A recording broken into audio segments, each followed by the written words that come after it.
The crinkle of a crisp packet, the sweet smell from a shop jar, the first bite of chocolate under its foil. In the 70s, snacks weren't just food, they were little moments of joy. If that takes you back, stay with me. You might just taste a memory you thought was gone. In the 1970s, Monster Munch was a playground legend. Long before the packaging turned neon and the shapes were called monster feet, these chunky corn snacks came in their original, bold flavors. Roast beef and pickled onion. The bags were smaller, but the flavor was anything but. Tear one open, and that sharp, tangy hit of pickled onion would almost make your eyes water, while roast beef carried a rich, savoury aroma that was oddly addictive. The texture was part of the fun. Big, crunchy pieces that seemed to dissolve into pure flavour as you chewed, leaving a salty dust on your fingers you couldn't resist licking clean. They weren't the sort of snack you quietly nibbled in the back of class. The smell alone would give you away, and the crunch was loud enough to turn heads. For kids, Monster Munch wasn't just about taste, it was about identity. You were a roast beef loyalist or a pickled onion fanatic, and swapping flavors at break was a kind of lunchtime diplomacy. They were the sort of snack that made the last minutes before the bell ring worth waiting for. Over the years, new flavors arrived, old ones disappeared, and the shape was rebranded as Monster Feet. But for anyone who grew up in the 70s, the memory of tearing into a small, shiny packet and tasting that first, powerful crunch will always be the real Monster Munch experience. In the 1970s, the Texan bar was the ultimate test of patience and your jaw muscles. Wrapped in a simple, cowboy-themed wrapper, it promised a man's bar for a man's hunger in adverts. But kids loved it just as much. Inside was a thick, chewy nougat center covered in smooth milk chocolate, with just enough caramel stickiness to make each bite last that little bit longer. The magic of a Texan bar was how long it took to eat. You couldn't rush it. The nougat resisted every bite at first, softening only as it warmed in your mouth. That meant it lasted far longer than most sweets you could buy with your pocket money, making it perfect for bus rides, Saturday cinema trips, or slowly working through on the walk home from school. The flavor was a mix of creamy chocolate, mellow nougat, and a hint of toffee, a combination that somehow managed to feel indulgent without being sickly. Its adverts, full of Wild West swagger, only added to the charm. Cowboys riding into town, pulling out a Texan bar like it was treasure. For kids, it felt exotic and exciting, a little taste of America in a wrapper you could buy from the local corner shop. Sadly, by the 1980s, the Texan bar disappeared from shelves, living on only in memory and the occasional limited re-release decades later. But for anyone who had one in the 70s, the Texan wasn't just a sweet, it was an edible adventure, one long, chewy bite at a time. In the 1970s, Spangles were more than just sweets. They were part of the soundtrack of growing up. Sold in slim, colorful tubes, each pack held neat squares of boiled sweets wrapped in thin, crinkly cellophane. The moment you unwrapped one, the smell would hit you. Fruity, sharp, and sugary, depending on the flavor you'd picked. There were classics like strawberry and orange, but also more adventurous varieties like Old English, which carried hints of licorice, aniseed, and treacle that felt almost grown up. What made Spangles special was their shape and size. Unlike round boiled sweets, their flat, square form sat neatly on your tongue, slowly melting down to a sharp-edged sliver before finally disappearing. They lasted ages, especially if you resisted the urge to crunch, which made them perfect for long walks, school trips, or simply stretching out your treat on a quiet afternoon. Pocket money went far with Spangles, and kids often had their favorites they'd trade with friends, a grape for a lemon, a cola for a strawberry. Adults loved them too, especially the more sophisticated flavors, and it wasn't unusual to find a pack tucked in a handbag or coat pocket just in case. By the mid-1980s, Spangles vanished from shelves, and their absence left a gap no other sweet quite managed to fill. But for those who remember, just the sight of that striped wrapper in an old advert is enough to bring back the taste, the smell, and the joy of unwrapping a little square of happiness. In the 1970s, Wagon Wheels weren't just a snack, they were a feast in a wrapper, or at least that's how they felt to small hands and hungry eyes. Back then, they were noticeably bigger than the ones you see today, so big in fact that they barely fit into a child's palm. The moment you tore open the red, yellow, and blue foil wrapper, the sweet smell of chocolate hit you, promising a treat worth every bite. A Wagon Wheel was a glorious combination of soft marshmallow sandwiched between two crisp biscuits, with a thin smear of jam, adding a tangy surprise in the middle, all covered in a layer of chocolate coating. The first bite gave you everything at once: crunch from the biscuit, chew from the marshmallow, and that jammy hit, a perfect balance of textures and flavors. They were messy in the best way, with crumbs scattering onto your lap and a bit of marshmallow sticking to your fingers, no matter how carefully you ate them. Wagon Wheels were a lunchbox favorite, a reward after school, or a treat bought from the corner shop with pocket money. They felt substantial, like you were getting more than just a quick bite, and they were one of those snacks you could never quite finish in just a couple of bites. Over time, people began to claim they'd shrunk, and whether that's entirely true or a trick of childhood memory, the magic of those bigger 70s-era Wagon Wheels remains. For anyone who had one back then, the taste is unforgettable. Sweet, slightly sticky, and always a little bit too big to eat without getting chocolate on your fingers. In the 1970s, Golden Wonder was the crisp brand that gave Walkers a real run for its money. Their bags were a familiar sight in playgrounds, lunchboxes, and corner shop displays, with bold, colorful packaging that made each flavor instantly recognizable. The crisps themselves had a distinct crunch, slightly thicker than some rivals, and they packed a strong punch of seasoning.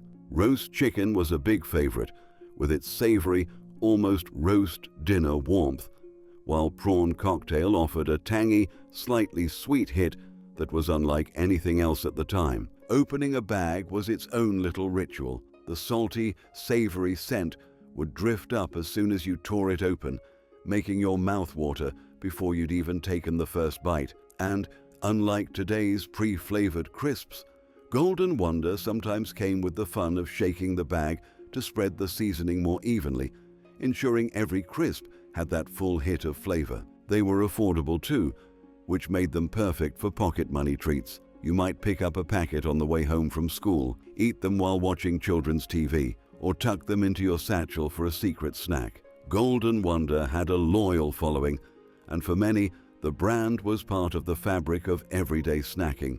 While they're still around today, the 70s-era Golden Wonder had a charm, and to many, a taste that can't quite be matched now. Maybe it was the stronger seasoning.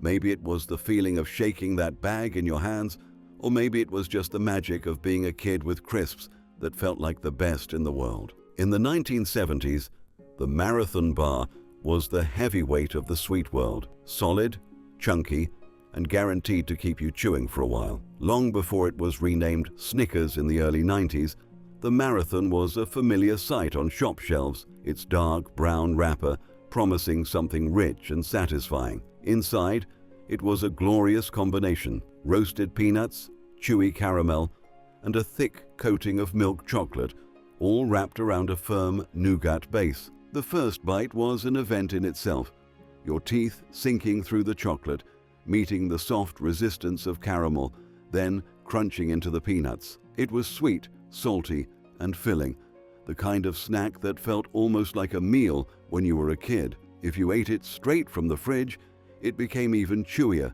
stretching out the experience until your jaw ached in the best possible way. Marathon bars were perfect for long days out, stuffed into coat pockets for the park, or bought as a treat after swimming lessons. They also had a certain grown-up feel compared to simpler sweets. Maybe it was the peanuts, maybe the heft, but kids loved them just as much as adults. And because they were so dense, you didn't just eat a marathon, you worked your way through it. When the name changed to Snickers, many fans felt something had been lost, even though the bar itself stayed much the same.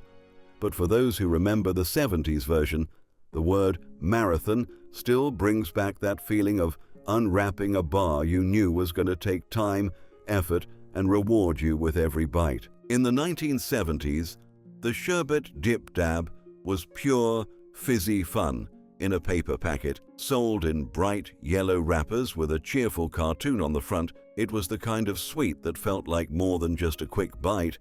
It was an activity. Inside, you'd find a chalky, strawberry-flavored lollipop alongside a pouch of fine, lemony sherbet. The magic was in the ritual. Lick the lolly, dip it deep into the sherbet, then pull it out covered in a crackling, sugary coating. The first taste was always a burst, the tangy fizz of sherbet hitting your tongue, followed by the sweet, smooth strawberry flavor of the lolly underneath. It was messy in the best way, the sherbet sometimes spilling over your fingers or onto your jumper, but that was all part of the experience.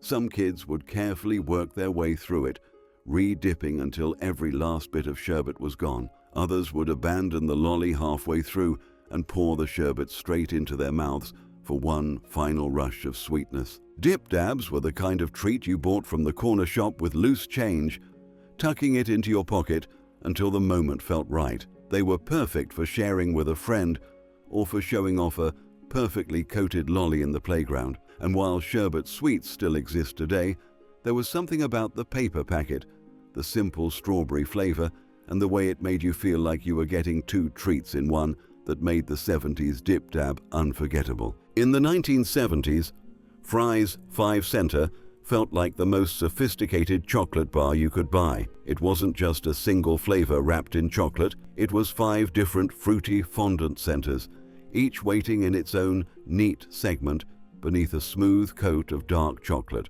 Raspberry, orange, lime, strawberry, and pineapple were the usual lineup, though sometimes the order would change, adding a little surprise to every bar. Opening the wrapper revealed a glossy, dark surface that promised richness. The first bite would break through the slightly firm chocolate shell into a burst of sweet, silky fondant. Each segment had its own character: the tang of lime, the bright hit of orange, the soft berry sweetness of strawberry, the tropical lift of pineapple, and the deep, jammy taste of raspberry. Eating it was almost like a journey, moving from one flavor to the next, deciding which was your favorite, and sometimes saving it for last. It felt like a grown-up sweet, something you might see in your mum's handbag or given as a treat when guests came over. But kids who got hold of one knew they'd struck gold. The variety made it feel special, a bit like having a box of chocolates in bar form, and it lasted longer than most treats